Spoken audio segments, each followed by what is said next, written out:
Hey everyone, welcome to Crypto Mining Insider. I hope everyone's having a great day. Today I want to talk to you about the new iPollo X1 miner. I actually put my name to be notified on the list, but I'm actually still trying to figure out what this miner is. Is it a GPU? Is it an ASIC? Is it a Raspberry Pi? Is it all of the above? Let's take a look and see if we can figure it out. So this morning when I woke up, I seen an email announcement from iPollo. You can pre-order iPollo X1 in better price now. Not the best English, but okay. So this is basically the email, and it looked like there's kind of a body or a chassis right here, but then this looks like a GPU. So what exactly is this? Because iPollo historically, they make ASIC miners. So I kind of wanted to look into it a little bit more to see what it is.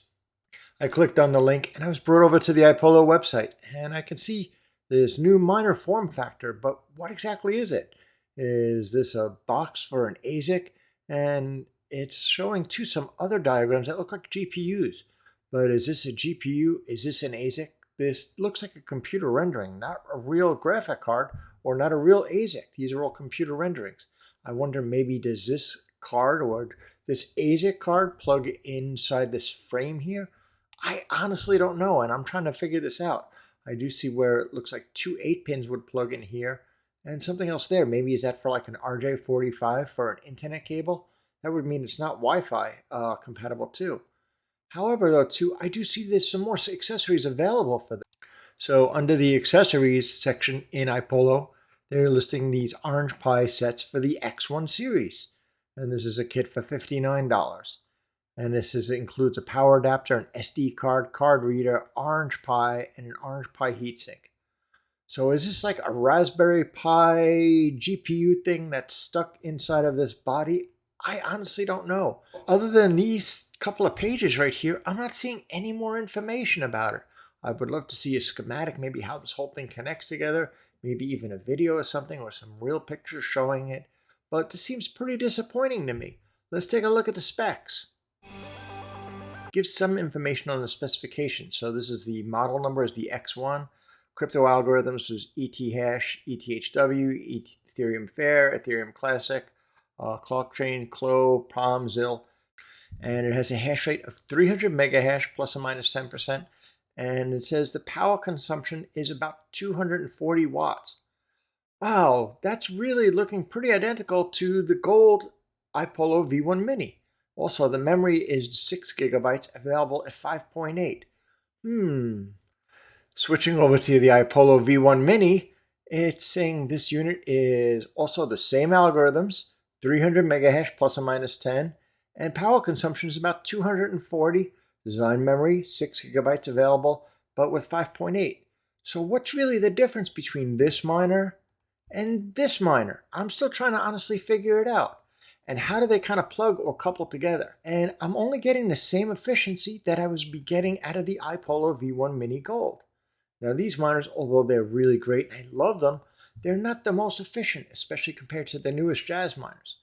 Switching over to ASIC miner value, I have an electricity cost set at 10 cents kilowatt hour, which is actually a little bit lower than the average. But just to get an idea of where this miner would compare, Jazz miners are the most efficient miners, so they're going to be on top. And we know we have the new 16Q that's coming out in a few weeks. That has an epic efficiency of 0.341 joules per megahash. Scrolling down the list, we see there's the iPollos, the V1 Mini, the SEs.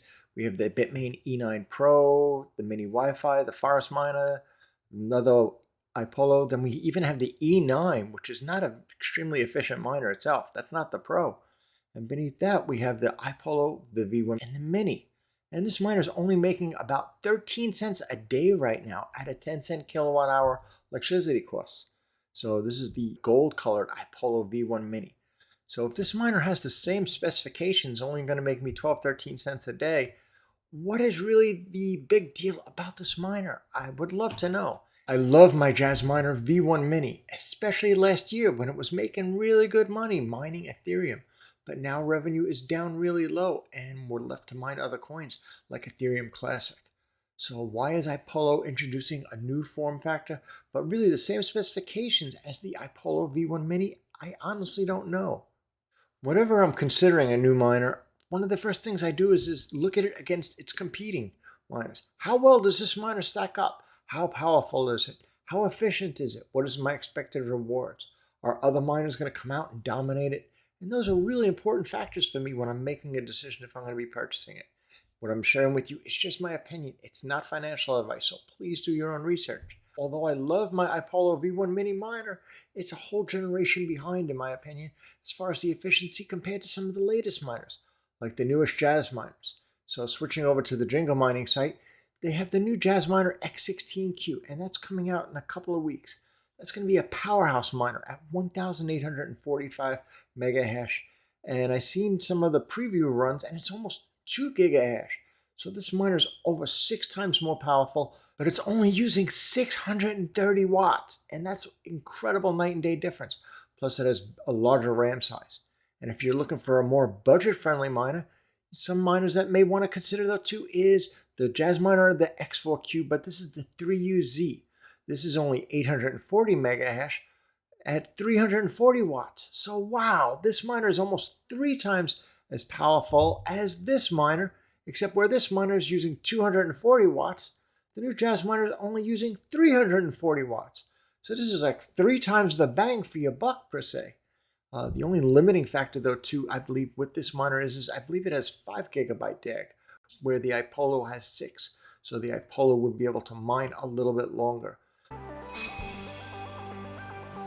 So that about wraps it up for today, and I wish I knew more about it. And I'm pretty disappointed with this launch for 2 reasons. Number one, there's really not a lot of information on the form factor of this miner. Is this going to be the miner case? Is this going to be the miner?